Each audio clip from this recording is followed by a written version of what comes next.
Harmonize with me and hold me tight all through the night. You're shining bright. I'm your oyster, baby. You're my pearl. If I could quit being an actor and be a full-time poet and be successful at it, I would do it. But I don't think there's any money in poetry, and also I'm a little intimidated by it. But I think probably my favourite thing to do artistically is to write a poem. Really? Yeah. Did you write any recently? I know a lot of people loved Billy's Debonair Hair poem. Yeah, that's quite good. Did you write a debonair hair That went viral. poem? Yeah. Today, I don't have debonair hair. I have what I call high hair. So, see how my hair's basically straight up and down? Yeah. There's no wave to it at all. It's straight up and down, but it's also got forward motion. Thank you. It's a little Max Headroomy, and it was way worse until I looked in the rearview mirror of my car and I thought, that's not cool. That's like a flat top. So then I pushed it down and kind of messed it about. I love it. I actually really like it. Oh, thanks, Bills. Anyway, we're here. We kind of started the podcast very casually this week because John was telling us about poetry. But honestly, that is true, you know. If I could choose a medium, an artistic medium in which it could pay my bills and I could satiate myself financially, I'd be a poet. I think it's a noble pursuit, and you can die penniless in Spain. True.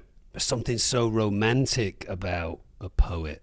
Yeah. And I've always loved Vigo's poetry, and I think probably Vigo's one of the more influential poets for me. And my favorite thing about Vigo, and I think the thing that I took from consistently swapping poems with Vigo over the years, it's a brilliant note when we were doing Rings when I was like 23. Vigo said, try and take as many words out of the poem as possible. Yeah. You want to simmer it down. I'm sure you're like this when you're songwriting. Mm-hmm. You want to simmer it down. You don't need the and. You don't need the so. You don't need the maybe. Try and get the feeling that you're trying to achieve with the barest minimum words possible. Yeah. And that's what I subscribe to. I have written poems that might go over 2 pages, but it's uncommon. It tends to be a couple of verses. And my favourite thing that I've done for the past like 2 or 3 years is, because I don't tend to be that disciplined with poetry, but in the last couple of years what I've done is written a verse, wrote the word love underneath it, written another verse, and wrote the word love twice underneath it, and kind of explored this idea of love in a whole bunch of different ways. It started out when my nephew was born. Mm-hmm. So I wrote a poem about my nephew, little baby boy. I was like, oh, so much love. Wrote about that. And then I thought, oh, what about how my brother thinks about his son? What about how my mum thinks about her grandson? That's all different. So looking at love from different angles and slightly kind of fitting myself into a discipline of a poem instead of write whatever you want, you know. I think that's very good, Dom. I think, like all art forms, we're trying to make sense of things in a sort of, not a poetic way, but just trying to distill things in, whether it's a painting, a poem, music, whatever it is. Which takes us back to time. Time. It's filling time before we die. Yeah. I just started reading Brian Greene's new book. Right. He's a quantum physicist. Sort of, yeah, physicist, String mathematician. theorist, right. And he's talking about time and why do we create? Is it somehow to full time to become, to go past our sell-by date? Maybe. I don't know. I think I told you that my favourite feeling on the planet right now, this is a few podcasts ago, is doing something. Yes. And then knowing what I'm going to do just after it. That feeling. So I'm gardening. Yeah. And I think, I'm coming towards the end of my gardening. And then I have this thought of, okay, once you're done with that, maybe make some lunch. And that contented feeling of, I'm in an activity, I'm transitioning to another one, and I know what it is. It's a beautiful feeling. Is that in some way kind of that Buddhist thing of just living in the moment? It might be the moment. It's kind of like in the moment's just slightly longer than it was. Yeah, it might be the moment. But I think that probably is. You're just excited about the moment.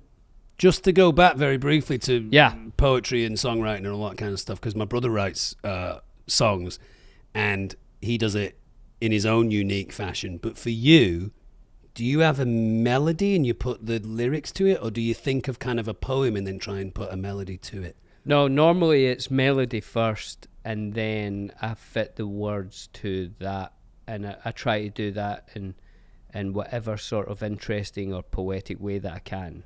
So you might be walking around your house doing whatever, blah, blah, blah, and then suddenly you have a little kind of jingly thing in your head, and you spend a bit of time thinking, is that a Beatles song? Is that a Led Zeppelin song? And if it's not, then you start to kind of flesh it out. Well, normally I'm sitting with an instrument, normally guitar, and when I do that, if I'm just going around the house, then it'll be normally just comedy songs about the dog, or why the fridge light doesn't work, or things like that. But if it's an actual song, then I'm normally on an instrument and then actually thinking about chords. And as you say, distilling it, probably the last few years, I got very into kind of playing with tempos and weird chord structures, but that's all coming back to, just play 3 chords and just think of a good melody, And a massive mistake that I made in my younger years, and I endeavour to not do it nowadays, because the amount of times I've done it and I thought, no, this time it'll be different, and it's never different, is if you've got an idea or a thought or whatever, a melody, and it's nighttime and you go to sleep and you think, I'll remember that in the morning. You will not remember it in the morning, will you? Well, a lot of people say that's why Lennon and McCartney were so brilliant, is because they had each other in the room, and they wouldn't leave the room till the song was done. Brilliant. Whereas if it was just McCartney, he might have got a verse and went, I'll finish this after lunch. Yeah. And you wouldn't finish it. And I think it's a big thing in art, isn't it? Actually take the time to do it. That for me anyway, I don't know about you, that's the most difficult thing for me. Yeah, to finish, to have the start of an idea and get through and it. then say, I'm actually going to sit here for 2 hours and finish it. Yeah. It's difficult. That's when studios, I think, come into their own, or office space, when you come out of the house and you're in a place where that's what you're doing for that time. Right, the structure, yeah. Yeah, I've had it, because there's something magical in your brain going on as you're falling asleep or as you're just waking up in the morning. And I have had fully constructed, fully realised poems as I'm falling asleep at night. Oh, this and that and this and that. Oh, that's great, cool. So just remember the start of it, and then the rest of it will flow in the morning, and I wake up in the morning, boom, it's gone. Yeah. So now I just have my voice recorder on my phone, and I just speak it in. And sometimes That's a magical idea. And sometimes I'll wake up in the morning, listen to it, and be like, that's total nonsense. But you will always regret it if you don't try and get some of it down, right? Yeah, absolutely. Yeah. I did dream about zombies last night. Really? Yeah. Were you good? Did you survive? Yeah. But it wasn't easy. I've watched a few zombie movies lately. I don't know if that's what's got to do with it. Possibly. But you were there. Oh, good. My family were there. And I had to think of ways of saving us. Thanks. And when I was younger, we lived in a maisonette. Do you know what a maisonette is? Tiny little house? No. It's like a lot of like houses upstairs and downstairs on top of each other, like 3 levels. Right. And they're sort of like a box. Right. So when you're in the bedrooms upstairs, if there was a fire downstairs, there's kind of no way to get out. Right. And I think my dad must have thought of this. And one day he walked in with a rope, like a mountain climber's rope. Right. I was like, what's that for? And he said, if there's a fire, I'll lower you guys out the window. Brilliant. And I got a rope for all of us last night. Oh, great. When I locked all the doors with the zombies outside to lower us down. Nice, thanks. No worries. Have you died in dreams before? I don't think so. I've died a few times. Now, people always say you can't die in dreams. I've died at least 3 or 4 times that I can remember. Plane crashes quite often. Oh, really? So I'll die, hit the ground, and be like, burning hot, body coming apart. And then I'll be like, oh. But definitely dead, not just harmed. No, dead, like a spirit, like an entity now walking around. And someone asked me a while ago, do I have a reoccurring dream? And I did not think that I did. And I've now come to realize that I do have a reoccurring dream, because it's happened quite a bit. I just keep forgetting about it. And you were in it recently. I'm at an airport, Yeah. desperately trying to get to a flight, and there's some sort of distraction that takes me and you in the last one away from the gate. So the last time you and I were in a lounge, Oprah Winfrey was there. She was chatting to us. We're like, yeah, great, Oprah, that's fantastic. We've got to get to this flight. That's it. And she's delaying us. And then as we leave, someone's trying to sell us flowers and we head in the wrong direction. And I'm panicking because we can't make the flight. And I read that being late to get to a flight or struggling to get to an airplane and all this kind of stuff is that you're moving into a new part of your life, a new transitional part of your life, and you have some insecurity about what you leave behind. Now that... Does that mean you're leaving me? Yeah, I'm going. That's a shame. But that makes sense because everything's always changing. Oh, everything's changing. Can I just make my last point on zombies that I just thought there? Please. Zombie update. Go on. I wrote a script. Right. It's brilliant, Dom. Of course it is. It's comedy. It's got music in it. Zomedy. No. So, I'm with Pete Jackson a few years ago. Yeah. I give him the script. Have a read it. that, Pete. Yeah. Thinking to myself, he'll probably give me $5 or $10 million. Right? I'll At get the very this least, made. he'll greenlight it. He'll greenlight it. Billy, I'll produce it. I can't direct it. A bit busy. I'll produce it with you. I gave him it, and he said to me, "Is there zombies in it?" I said no. And I knew at that moment he will never read that script. That's honestly what he said. Oh, that's brilliant. It's just a romantic comedy with some music. There's a script, Pete. Is there zombies in it? No, you should have said, there will be by 6 o'clock. Give it me back, and we'll just feather in. Just got a couple of zombies in there. His best mate's a zombie now, Pete. But isn't that a brilliant first question about a script? Brilliant. Everything's on fast forward with Pete in terms of what he's doing with his life. So I love the fact that he's like, well, that's where my head's at. He used to talk to us on Rings, didn't he? He had an idea for a zombie meets war movie. Remember? Oh, yeah, I do. First World War, was it? First World War, so the weapons are not quite as I do remember that. long distance, and in the trenches there's kind of a... We shouldn't say this because someone's going to go write it now, but... He's probably... But in the trenches there's like I love this word, a pestilence. Oh, a pestilence. A pestilence, boils and warts and stuff, and that creates like a zombie thing. So not only are you fighting the enemy, but also your co-workers. Well, let's call them that. Soldier pals. What would you call them? Your army mates. What? Those guys. Some of them are breaking out with zombie diseases. Billy and Dom eat the world. Billy, What? we're actually going to slightly change the order of things Tell me. because we're going to eat the world because the food that we're going to eat does better when it's hot, and it's currently cooling down as we speak. So we're going to eat the world now?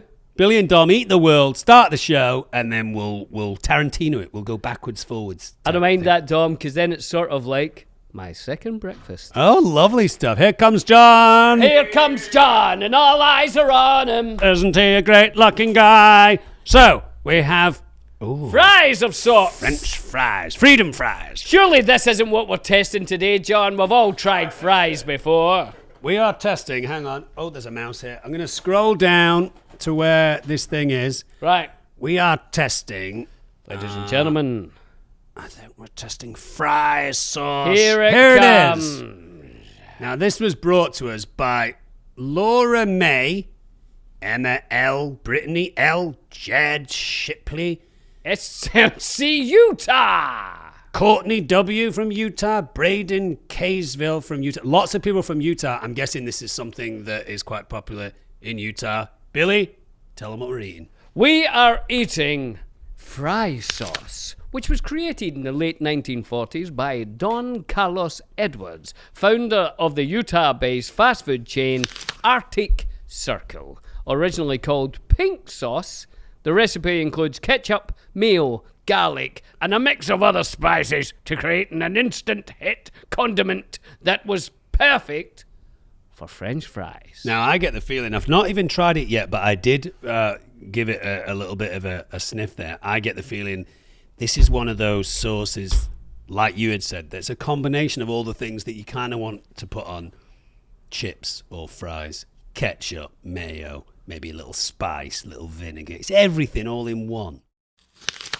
If I was making a burger, a sort of, a veggie burger or a real burger, it doesn't matter. I would mix mayo and ketchup and put it on the bun. What would you do? Well, just to pick you up on that point, didn't your wonderful wife a few weeks ago, whilst you were making us veggie burgers on the barbecue, didn't she fashion up a little ketchup, mayo, something else sauce? Maybe I've got the idea from her. So she might be making She her own. might be making Utah fry sauce without us knowing it. I like that stuff. Oh, are you going already? I like that stuff, but I have to tell you, because I bought a massive jar of it, if I'm putting stuff on a burger now, Tell me. ketchup and that giardiniera. You put the giardiniera? Giardiniera on a burger, so it's all oily and chilies and I would love to look back at our giardiniera episode and see what we gave it for usefulness, because that stuff is useful. It's one of my favourite moments in the podcast up to now, and I watch it every so often if I want to have a laugh, is your reaction when you first eat it. Oh, Dom! Oh, you're like overcome with how tasty it is. It is so good. Well, should we give this a go? Right, ready? All right, I'm going to give it a little sniff. It's always good to, start giving it a little Yep, it's smell-o-vision. definitely got a mayo ketchup sort of sniff to it.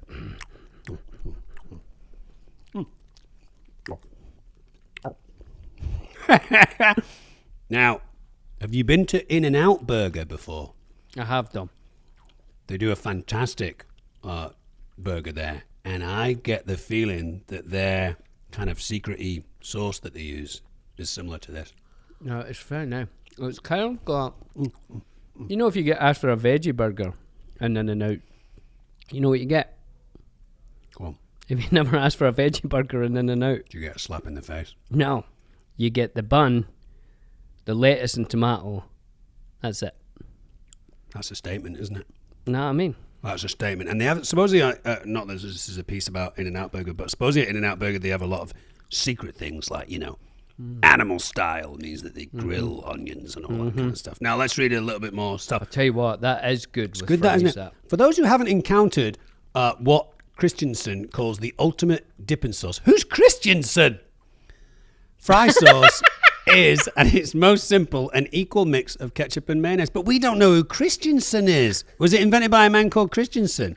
No. John Carlos Edwards, of course. Well, who the heck is Christensen? I love John's randomness of his facts. What Christensen calls the ultimate dipping sauce. Hello, Christensen. Also, in Japanese steakhouses, this is sometimes called yum yum sauce. Is it really? Which makes sense because it's pretty yummy. Oh, John may have who Christensen Here comes is. John to tell us who Casey Christensen Christensen is the chief operating officer for Arctic Circle Restaurants. Of course. is. Of course he is. We should have known that, Bills. Now, some people mistake fry sauce for Thousand Island. It's not the same. It's not the same, but I can see where that comes from, Dom. Which is also built on a mayonnaise base. But their tangy flavour is brought by Tabasco. Oh, here's a word I've never been able to say. Worcestershire. Is that right? I think you've done it. I think that would be the longer version of the word Worcestershire sauce. Sometimes people shorten it and just say Worcester sauce, don't they? Worcester, yeah. Worcestershire. It's one of those words where I stop before I say it because I know I'll probably get it wrong. Yeah, because you struggle saying the recent UFC champion's name, don't you? Dustin. That's another one where I stop. And now Dustin. you've told me how to say it, so I'm good. Dustin Poirier. Oh, there you go. Billy used to say Dustin. Oh, wow, Poirier. There you go.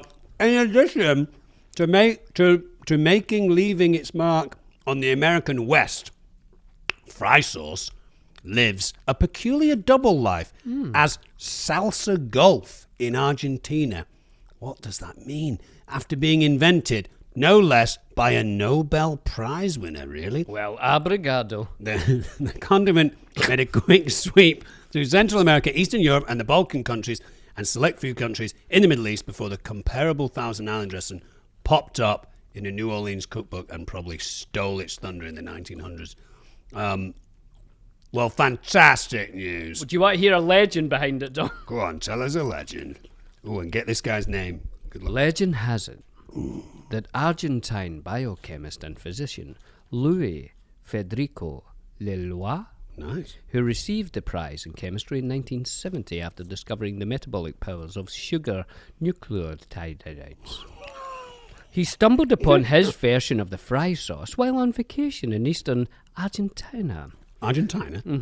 According to Victor Ducrot's Los Sabores de la Patria, Leloir was with friends and colleagues in Mar del Plata, a coastal vacation spot near Buenos Aires, when he decided he didn't want to eat his shellfish with the standard mayonnaise. No. His waiter was happy to bring him a slew of singular ingredients from the kitchen: vinegar, lemon, mustard, sugar, and ketchup. The chemist, who was, I suppose, used to mixing things, simply couldn't resist. And it wasn't long before Salsa Golf, named after the golf resort's restaurant where they enjoyed the meal, was created. Fantastic. So A chemist did it. A chemist. So we've got other people around the world kind of inventing it at the same time, although that's not outside the realms of possibilities because it is basically ketchup with mayonnaise, right? It's not that difficult to make, but it's very yummy. It would be nice if these chips, stroke fries. So why so many Hot. people from Utah? I think it must be a staple in Utah, right?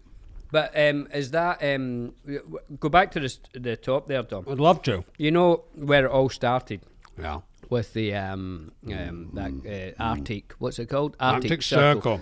They're Utah based. There you Yeah, have they're it. Utah based, so it's very, very popular there. Nice to support you. You want to local. have some idea of what's in it, Dom? Go on. Hold on, I get my glasses. Right. The writing is very small. You ready? What? What do you think's the first ingredient? First ingredient: sugar, No. ketchup, No. mayonnaise, No. eggs, No. flour, No. lasers. No. Oh, I've lost it now. It's a type of oil and it begins with S. Something oil. S, S oil. then O. I was going to say canola. Soy oil. Soybean oil. Soybean oil, And then ketchup. ketchup, then Yeah. mayonnaise, then vinegar, then Vinegar, sugar, then yes. salt. High fructose. Oh, that's a shame. Yeah, and then the rest is underneath the sticker, so I can't tell you what the rest is. But there's a lot of, it goes on and on Oh, it and goes on. on, all right. Spices, turmeric, calcium, something's added.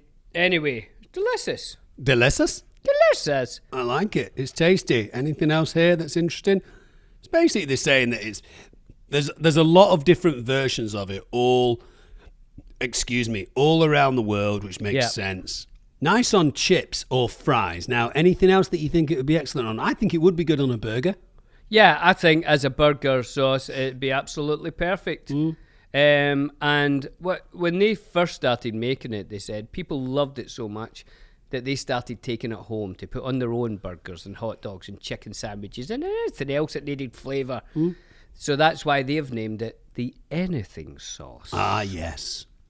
Fits with anything. Now, you know that kind of sometimes pasta-y dish that people do, which is kind of like, the bow tie pasta, which I think is fusilli, right? I think it's fusilli. Oh, I or think is it, you're correct. Is it fusilli? I think it's fusilli. Falfalet. Fusilli. I think fusilli is the swirls. Well, you said it. I think it's falfalet. Bow tie, butterfly pasta. How will we ever remember it? Make a way that we will remember. Hold on till we get John to check it first. Is it falfalet? Is bow tie, butterfly pasta, John? Which pasta shape? What is the name of the pasta shape that is in fact a bow tie? Or a butterfly? A bow I think tie. it's falfalet. I did misspeak and say fusilli, but I think that's the swirls. You're right. Farfalle. Boom! Falfalet. If I was to say falfalet, you'd know it was a bow tie. Never eat a foul shrimp. Eat foul. No, it's got to be a bow tie or a butterfly. Bow tie. If it's a bow tie or a butterfly, you have to say falfalet. Falfalet. Yeah. There you go. So that, because you'd like this, falfalet pasta, Right? with maybe a few shrimps. Maybe you've got something else that goes in there, and you stir in a little bit of fry sauce, so it's got a little Thousand Island. It's a little Thousand Island, but not as dense as a Thousand Island. Not as thick. Should we give it some scores? What's the scores on the doors, Dom? Scores on the doors. Well, we're starting with flavour. Hang on, I'm just going to use my finger now. Right. To get a real flavour Right, explosion. me too then. Flavour. I mean, it's flavourful. I like that sweet. And a little, is it piquant? Is that It's is got that a the right little word? ding-dong. Like a tiny little kick up the arse. It's giving you a very short kick in the balls. Yeah. I'm going to give it, for flavour, because it's it's tasty. 7.6. 6.8. Nice flavour, but Not for you. it's all right. It's a bit subtle. Doesn't move the needle. No, it's, in fact, I should have been higher, but it's just like it tastes like other things. Aesthetics. I wouldn't say it's the most attractive colour. Would you like it to be lighter or darker? I think I'd like it to be darker, maybe a little bit more ketchup in there, so it's a slightly reddish thing. You know that stuff, because you at one point had a baby who is now a young man. You know that stuff that babies puke up when they're very small? Posset, is that right? Well, I don't know what that's called. It's like the breast milk. Yeah. Looks a little bit like posset. Or maybe the stuff that they leave in a nappy, stroke diaper, when they're very young. Oh, yeah. Which is not poop, is it? It's like a Well, strange kind of mustardy thing. Must still be poop, is it? But poop only created from breast milk, so it has a strange consistency. So a sauce that looks like baby shite. Okay. So in terms of its aesthetic and the bottle, I'm giving it a 3.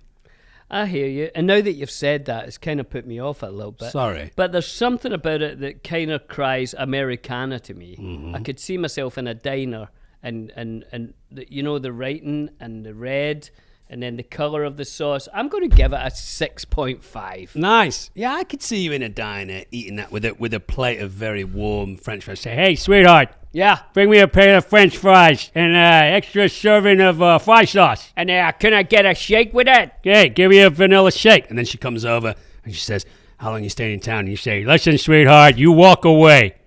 You don't want to mess with me. You and I, we're star-crossed lovers. You go west, I go east. We're just ships passing in the I'm night. not the guy for you, sweetheart. And then she leaves a number on the receipt. 555-7655.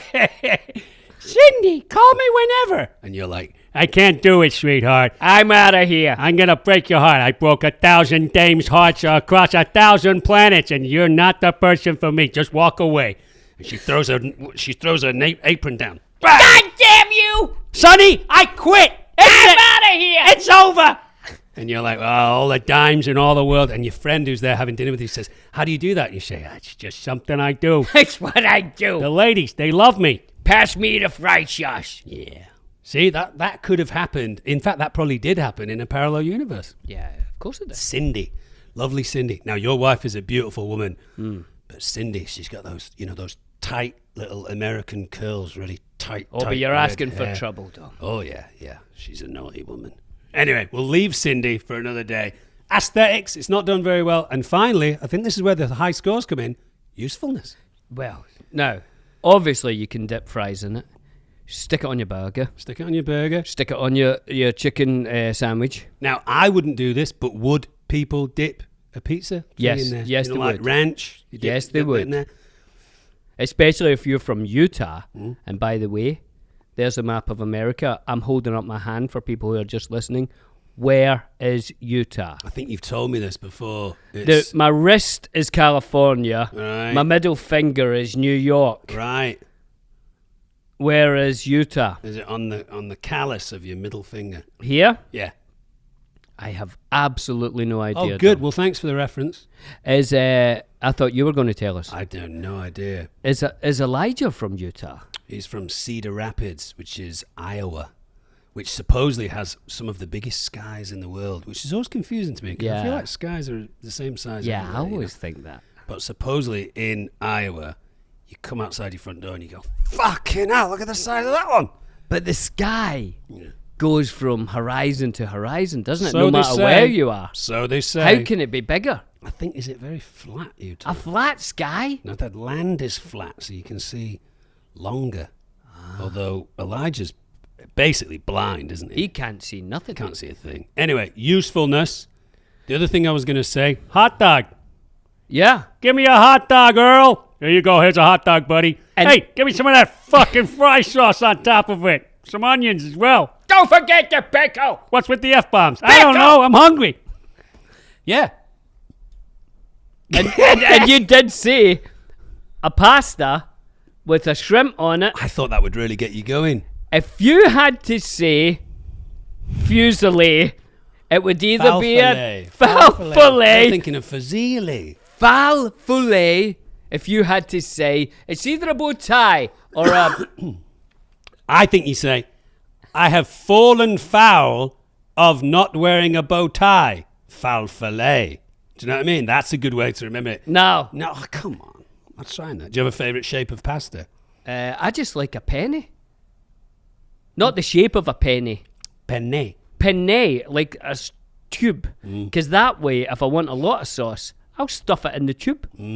Like using my fork. Not like, stuffing it in with my thumb. Yeah.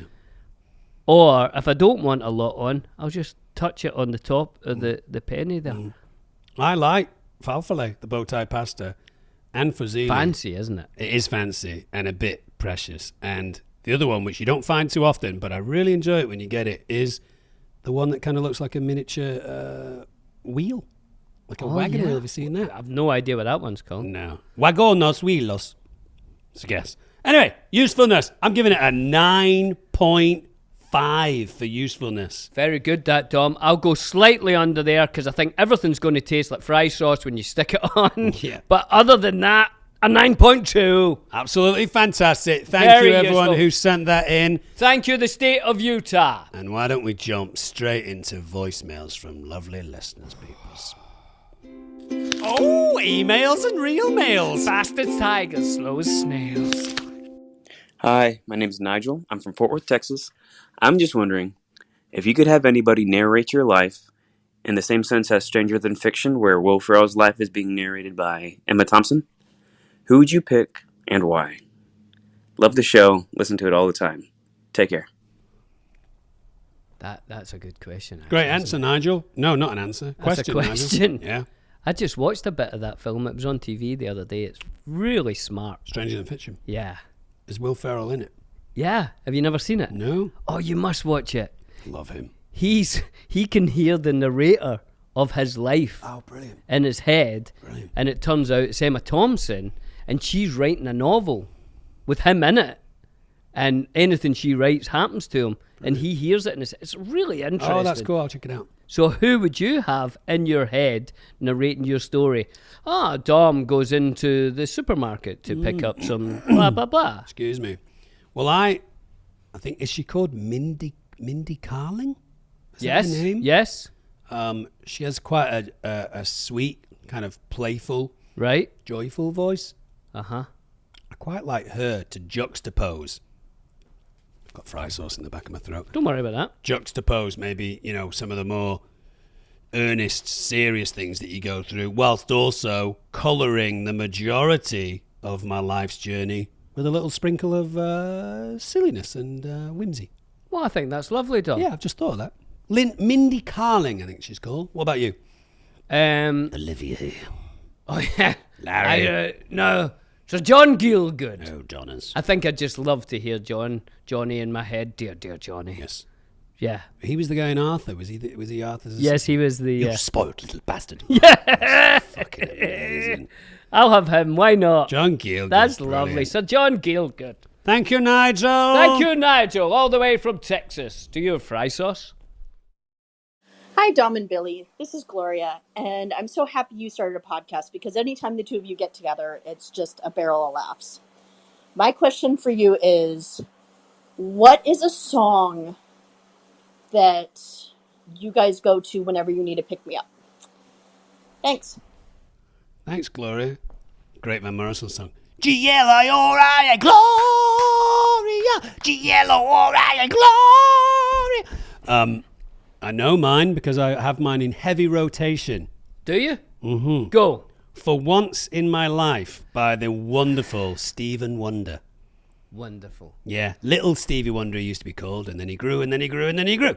That's an amazing song. It's just like, come on. You That get one is chance, lovely, let's actually. go after it, enjoy it. What about you? Well, I'll tell you something that happened yesterday. I was driving with my wife, and we're listening to some music, and I just got an idea, Dom. I thought to myself, you know what I'll put on? The soundtrack of the movie Grease. And we had a wonderful hour's drive. My wife, I didn't know, knows every word of every song in Grease. Well, she's very much a musical theatre woman, wasn't But she sang all the parts, didn't let me sing any, even in the duets. Hopelessly Devoted to You, Olivia Newton-John. That is a heartbreakingly brilliant performance. And I mean, Summer Lovin', fantastic. Grease Lightning, are you kidding me? Brilliant. I like the song, the Rizzo song, which doesn't really tend to feature that highly in other people's likings of the Grease soundtrack. Which one? The Beauty School No, Dropout? that's the Frenchy one. Ah. The Rizzo one is about, I can't remember how it goes, but she's basically saying no one really has any faith in me. No one thinks I'm going to do anything. But I am going to do something. But then she didn't, did No, she? she doesn't. She just gets pregnant. Oh, well. That's Anyway, something. let's move on. Thank you, Gloria. Dominic, Yes. would you like to do the first question? It's from Asher in Wales. Okay. Hello, Asher. Great name there. He said, I know that you guys love music. I wanted to ask your opinion on CDs, tapes, or vinyl. Do you prefer physical or digital? Should we all go digital and leave physical albums behind? I myself am in the physical copies camp. I start up a CD collection. I even bought a vinyl last year.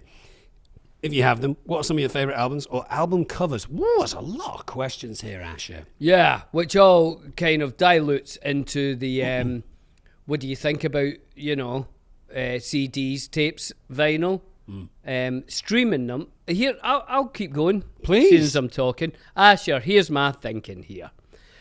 I think it's brilliant that you can stream virtually any song. Like I said, I was in the car yesterday and I just said, I'll listen to the album of Grease. Yeah. And Got bang, it. At your there it fingertips. goes. It's in the car, it's in my wife's ears, and we're both singing along. Brilliant. Now, you couldn't have done that when it was CDs, and certainly not with vinyl. No. And I totally get the vinyl thing. I love, when I think about it, when Adam Ant left Adam and the Ants, and he brought out his first solo album, Friend or Foe, I think it was called. I went on the 51 bus into town. I was so excited, and I got the album, and I read it, all of it, all the way home. Brilliant. And then I put it on the record player, and that memory is still, Exciting. yes. But am I ready to start buying new vinyl? I've got all my old vinyl from the 80s, 90s and that. I know you do. But I don't have a record player just now. Right. And I know if I bought a record player, then I'd be buying vinyl again. Do I want to go down that road? Don't know. I don't know, know Dom. your Because mind. I can get any music, not all music, but any music, Almost any almost music. any music, Yeah. streaming into my ears Yeah. whenever I fancy. And as long as you get it high quality, make sure you get it high Oh, quality. gosh, yeah. High def. Oh, yeah, definitely. And most of these companies will now do that. Amazon, Apple. No. I don't know if Apple does. Don't advertise. But I don't want to advertise. Okay. But maybe I'll go to albums again. But I don't want to have to. I don't need more physical things in my life as well. No. Less pressure, less stuff. Do you know Stuff. what I mean? Now I need to go out and buy more albums. Oh, but I do get how wonderful albums are. Dominic, William, give me your thoughts. that amazing line in Fight Club in the book, and also features in the film, the things you own end up owning you, which I think is such a simple thing, but it is true. You're like, well, I'd love to go on holiday, or I'd love to move, or I'd love to do this, but I've got that. Do we really ever have any of those things? It's all passing through, isn't it? And then it's something to worry about. What if somebody comes and steals all my albums? Right. and my record player. Right. What if somebody comes into my house and steals my record? Zombies come in and steal my record player. You should have written that and presented that to Pete Jackson. You would have been a bazillionaire by now. Everybody would have gone to see that movie. They totally would. A zombie stole my record player. Right, brilliant. Well, I think tapes are gone, right? I mean, he mentioned tapes. Tapes? Come on, tapes. It's not, it's not going to happen anymore. I used to be it's not, is it? No one's going to be like, ooh, let me get that on tape. But hold on, Dom. If I said to you back in the day, Dom, would you make me a mixtape? Mixtape? No, come on. How excited would you have been? Mixtape is fantastic. And I know we went into mixed CDs. It doesn't have the same level of romanticism, right? I was also the guy in my house that was very good at, like, fixing a slightly unspooled tape cassette. You know, my brother would come in and go, this is ruined. I'd be like, whoa, not ruined. Go get me a pencil. Hang on a second. And you'd string it out. HB, and you all you'd have to do is you'd have to slowly twist it back in without it having any of the twists gone back into the tape. So as it goes in, you make sure that it unspools. And I don't know if I think you do know this about me. One of my favorite things ever to do in my life is to untangle stuff. Isn't that weird? I used to love back when PlayStations were connected to the machine. And you had 4 of them.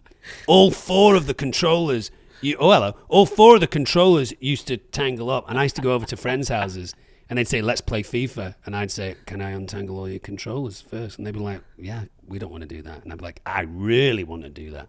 I love it. And then would you just go home? Well, I do find it very soothing. I don't know what that's about. But anyway, tapes, I think. Tapes is not part of the thing. I do have a record player in my house. I have one. And I still have a record collection, some of which I've commandeered from my parents because they don't listen to records anymore. And it is brilliant to like listen to an old, like Simon and Garfunkel vinyl from the mid-'60s. Do you know what I mean? That is amazing. I do love what Spotify has done or any of those kind of music things. What I'll do, same with DVDs, movies, and music, is if I really, really like something, I'll probably go and get a physical copy of it, whether it's a DVD or vinyl or a CD, because I feel like when the zombie apocalypse hits from your movie, if you can't go online but you have electricity, then you plug in your DVD player and your TV and you can watch The Wizard of Oz. You don't need to stream it. Do you know what I mean? I don't actually like The Wizard of Oz that much. Do you not? Even really. when it goes colour? Not really. I'm not. It's all right. But you know how people are like, it's one of the greatest movies ever. Yeah. Well, it needs zombies, doesn't it? It does need zombies, for sure. Lovely question, Asher, and I think we're moving on. It's a complicated question, and we could have done an hour on that, We could have. Hang on, here's Joe. He's going to bust our chops. Oh, gosh, you've got a... Oh, this is just a comment. Do you want to read this, Bills? Yeah, all right. It's from Joe in Wisconsin. Do you know where Wisconsin is? I think it's... On my hand. So New York is your middle finger. Over here. California. I'm going to say close to the middle of your hand. Just about here? Yeah. I've got absolutely no idea, though. Okay, thanks. Joe, Wisconsin says, not to bust your chops. How dare you? But early in the Sunset Yellow episode, you mentioned the American propensity for committing to something with no intention or following through. That's true. You did say that. I did, yeah. That's a keen observation and entirely true. Thank you, Joe. But unfortunately, you brought up Minnesota as your example of a state you could rely on for directness and honesty. Well, just to clue you in, Minnesota is pretty wildly recognized as the ground zero of saying exactly what you don't mean to keep someone liking you. Not to generalize, but I think you are generalizing here, Joe, but you really can't trust a Minnesotan to really mean what you'd think they'd mean. For further information, look up the term Minnesota nice. You're doing great work, by the way. Thank you for the podcast, says Joe from Wisconsin. And Wisconsin will tell you exactly what they think. Yeah, thank you, Joe. That's a shrewd comment there. If anyone from Minnesota would like to get back to us with a comeback on that, please write to us at thefriendshiponion@castmedia.com with a kicking K. Now, I love it when people say things like that, not to generalize, and then they generalize. You know, it's like when people say, no offense, but, and you're like, well, I'll decide if I get offended. You smell. Yeah. No offense, but you're kind of an idiot. You're like, well, I'm going to decide if I'm offended by that. There's a great one in England that my dad, hello, Austin, if you're listening. Hi, Austin. My dad does this all the time, Right. and it drives me mental. He goes, I'm not being funny, but, and that basically means I'm going to say something slightly offensive, but I'm hoping that I'll get away with it by saying I'm not being funny, but. So my dad will be like, I'm not being funny, but you look stupid in those clothes. Does he ever say, like, I'm not being funny, but I will never have a tin of carnation milk, No condensed milk Yeah. with Billy Boyd No. watching the football? My Is dad he up is for all it? in. He's bought, I showed you the picture, he's bought 2 tins of condensed milk, which I'm assuming, because I know my dad well, he'll probably travel around with on the off chance that you might make it to a small Spanish city that he's in. He's excited. I'm excited about it. Yeah. And, you know, I don't, because I know your dad, and he's a quiet man. He's a kinda lovely quiet, man. yeah. And I don't feel as if I need any small talk or No, anything. no. I just need 2 teaspoons, at least 1 tin, Yeah. 2 tins He's even better, treated you to a tin each. and we'll just sit and watch the football or You put the whatever, football on, maybe a half, something like that. and I'll just enjoy a tin of He would. condensed milk with He him. would absolutely love it. I've spoken to him about it. He's, just so you know, he's prepped. He's already got the condensed milk. I'll get the spoons then. Brilliant. All right, cool. Now there's an explanation here of Minnesota Nice. Should we just colour that? Yeah, go on, Tom. Why don't we? Minnesota Nice is a cultural stereotype applied to the behavior of people from Minnesota, implying residents are usually courteous, reserved, mild-mannered, and passive-aggressive. Oh. The phrase also implies polite friendliness, an aversion to open confrontation, a tendency towards understatement, a disinclination to make a direct fuss or stand out, apparent emotional restraint, and self-deprecation. So it's basically a part of the United States where they don't want to cause a fuss. They just want things to be fine. But I'm interested in that passive-aggressive thing I don't because people like that really interest me. You know, I find it quite an art form. I know a couple of people like that Passive-aggressiveness. who will say things like, oh, your hair is so much better like that. So they're basically saying they hated your hair. Yeah, it's a backhanded compliment, isn't it? I like you when you're a bit fatter. Yeah. That kid, Yeah. it's amazing. Oh, you suit that weight now. Yeah, stuff like that. Yeah. I love that. Did you feel better? What about that one? Did you feel better? You feel better? Or Last time I saw you, you looked really tired. yeah. Oh, the tired thing's slightly irritating. Or in Manchester, Yeah. kind of a I can't say this word very easily. Colloquialism, is that right? I can't say it. Let's work that through. Colloquialism. Colloquialism. Oh, it's an X-ray. Colloquialism. Yeah. Go for that. A filler comment Right. is "you all right," which if you extend that is "are you all right?" But we say "you all right," Yeah. which is basically like in Scotland. You know, how's it going?